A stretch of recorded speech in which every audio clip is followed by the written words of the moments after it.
Chers frères et sœurs en Christ, bien-aimés de Dieu, avant d'être déclarée mère de l'Église, Marie a d'abord été une fille d'Israël. Elle a été éduquée par ses parents aux vertus théologales et aux valeurs humaines.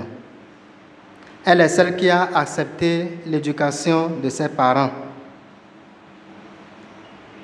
Elle se reconnaît aussi comme fille de Dieu.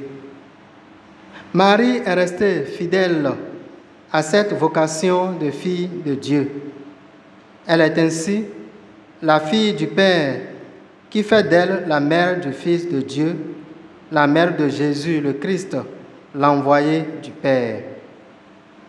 Avec le Fils, la mission de Marie s'élargit jusqu'aux frères et sœurs de Jésus. Elle est proclamée mère de l'Église, mère de l'humanité au pied de la croix. Par cette action, Jésus renforce les douleurs de l'enfantement de Marie. Car accepter être la mère de l'Église, c'est accepter de communier à la douleur des fils et filles de l'Église. Jésus retournera bientôt vers le Père, mais avant, il nous confie à celle qui lui est précieuse, Marie. Marie est ainsi invitée par Jésus à accompagner et soutenir les disciples dans leur pèlerinage de foi. Jésus ne nomme aucun disciple « Fils, voici ta mère », déclare-t-il. Jésus confirme plutôt et prolonge la mission d'engendrement de sa mère. Il confie le Fils à Marie, sa mère, pour qu'elle assiste et engendre dans la foi chaque membre de la communauté chrétienne. De la même manière que tu m'as aimé et assisté jusqu'au pied de cette croix, fais de même pour chacun d'eux. Garde leur foi intacte, ne les abandonne pas, car ils sont désormais aussi tes fils. Au pied de la croix, Jésus nous confie ses disciples à Marie. Jésus ne confie pas ses frères et sœurs, mais les fils. Nous invitons ainsi à participer à sa vie et à être bénéficiaires du salut. Au pied de la croix, Marie n'est plus femme, que me veux-tu? Elle devient dépositaire de l'amour de Jésus, le prolongement de cet amour au sein de l'Église. Femme, voici ton fils. Jésus attend d'être entre ciel et terre pour nous communiquer son testament. Il n'a perdu aucun de ceux que le Père lui a confiés. Il veut se rassurer aussi qu'aucun ne se perdra après son départ.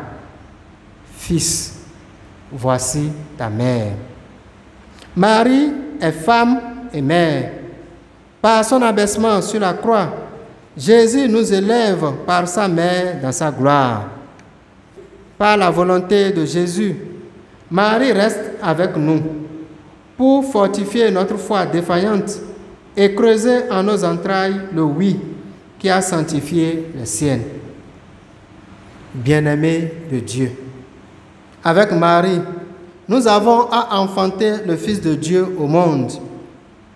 En célébrant la mémoire de Marie, mère de l'Église, le lundi de Pentecôte, nous nous faisons proches des désespérés et démunis pour leur apporter le Christ, lumière et vie, le Christ notre frère. Au pied de la croix, Marie est réinvestie dans son rôle de mère. Alors qu'elle perdait son fils unique, ce dernier lui en donne un autre, une multitude. Jésus renforce sa mission maternelle auprès de nous. La mère a pour vocation d'être tendre, attentive, préoccupée par l'avenir de son fils. La mère cherche en tout le bien de son fils. Elle est prête à se sacrifier pour lui. tabernacle de l'Esprit Saint. La mère a pour mission la sauvegarde de la vie.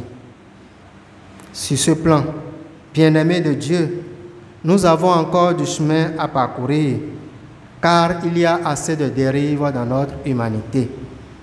Légalisation de l'avortement, promotion de l'homosexualité, renforcement des mères porteuses, banalisation du corps de la femme qui est devenu aujourd'hui objet de publicité.